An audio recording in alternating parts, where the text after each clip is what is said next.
আসসালামু আলাইকুম প্রিয় প্রবাসী ভাইয়েরা, যেই মায়ের লাশটি দেখতেছেন একজন বাহারান প্রবাসী রুবেল সাহেবের আব্বা মরহুম ইসলাম ভাই, আমাদের জ্যেষ্ঠ ভাই লাগে।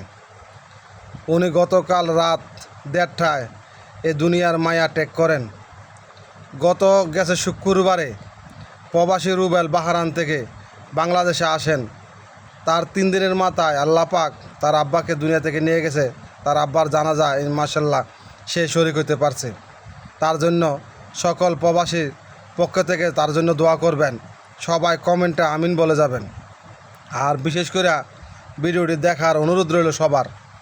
আমি বলতে চাই, এই ভিডিওটি দেখে আপনারা প্রত্যেকের মনে মরার ভয় নিয়ে আসবেন।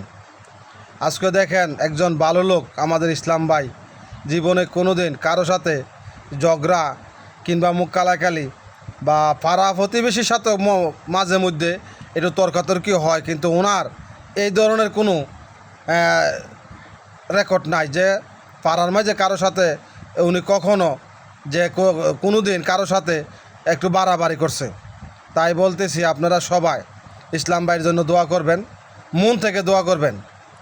এই ভিডিওটি করার উদ্দেশ্য একটাই, একজন ভালো লোক আর তার 6টা মেয়ে একটি ছেলে। ছেলেটি তাকে বাহারান প্রবাসী, 6টা মেয়ে মাশাআল্লাহ বিয়ে দিয়ে গেছে ভালো ভালো জায়গায়। হ্যাঁ, জামাইগুলো অনেক ভালো। তাই আপনারা সবাই 6টা মেয়ে একটা ছেলের জন্য সবাই দোয়া করবেন। প্রবাসীরা বেশি করে ভিডিওটি শেয়ার করবেন। আর সবচেয়ে বড় কথা একটাই, আজকে আমাদের দেশে কিছু লোক আছে যে ভাইয়ের সম্পদ ভাইয়েরে না দিয়া ঠকায়, বোনেরে সম্পদ দেয় না ঠকায়। এই ধরনের কেসের মানুষ অনেক আমাদের গ্রাম এলাকায়, এই বাংলাদেশের মাঝে পৃথিবীতে অনেক ধরনের লোক আছে।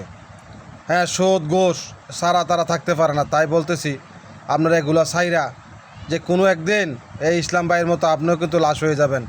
তাই বলতেছি, আপনারা এগুলো সারেন, সাইরা ভালো হন, ভালো হয়ে আল্লাহর রাস্তায় কাজ করেন।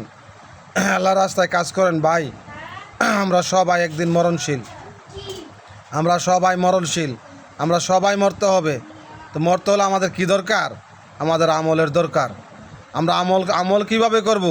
5 ওয়াক্ত নামাজ পড়বো, হক হালাল বাঁচবো, হক হালাল বাচ্চা খামু, কারোর ক্ষতি করবো না, কারোর সাথে মিথ্যা কথা বলবো না, কারোর হক মাইরা খাইতাম না, সুদ খাইতাম না, ঘুষ খাইতাম না, কারোর সম্পদ বেদখল করতাম না। হ্যাঁ, হালালভাবে চলমু, তাহলে একজন ইমানদার ব্যক্তি হইতে পারবেন আপনি।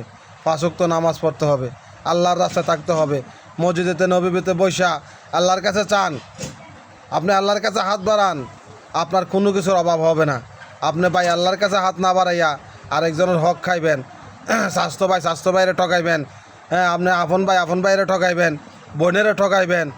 হ্যাঁ, আপনি বিচারের নামে মানুষকে ঠকাইবেন না। এগুলা করলে কখনো একজন ভালো মানুষ হতে পারবেন না, কখনো আপনি একজন আল্লাহওয়ালা হইতে পারবেন না। আপনি কখনো মরলে আপনার জানা যায় এতগুলা লোক কখনো হবে না।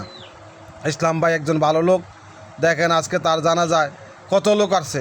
এই যে আমাদের আলিনজ মেম্বার অনেক বয়সী লোক, অসুস্থ লোক, 1900 চলে আসছে জানা যায় অসুস্থ হয়েও। দেখেন তাহলে কেমন ভালো লোক ছিল আমাদের মরহুম ইসলাম ভাই, আপনারা বুঝতে পারছেন। তাই বলতেছি, আপনারা সবাই একজন ভালো লোক হইয়া কবরের মেহমান হন। আল্লাহর রাস্তায় এখনও সময় আছে, বাগিরে বাগি ঠকাইয়েন না। আল্লাহর রাস্তায় আইসা আল্লাহর রাস্তায় যান, হজ করেন, জাকাত দেন, আল্লাহর রাস্তায় থাকেন, 5 ওয়াক্ত নামাজ পড়েন। হ্যাঁ, আল্লাহর কাজ করে দুনিয়া থেকে বিদায় নেন। তাহলে আখেরাতেও শান্তি, দুনিয়াতেও শান্তি। আপনার আখেরাতে শান্তি নাইলে দুনিয়ার শান্তিতে আপনি কী করবেন? আপনি কষ্ট করেন, কষ্ট করে নামাজ পড়েন, দোয়া পড়েন, আল্লাহর কাছে মাপ চান, তোবা করেন। তাহলে এই খাটিয়াত করে আপনি একদিন যাইলে আল্লাহ পাক আপনাকে মেহমান হিসাবে কবুল করবে, জান্নাতবাসী হিসাবে কবুল করবে। তাই বলতেছি, সবাই ভালো থাকবেন, আমার জন্য দোয়া করবেন, আমার ভিডিওটি দেখবেন, লাইক কমেন্ট শেয়ার করবেন। সবসময় আপনারা আমার পাশে থাকবেন, আমি আপনাদের পাশে থাকবো, আপনাদের জন্য দোয়া করব।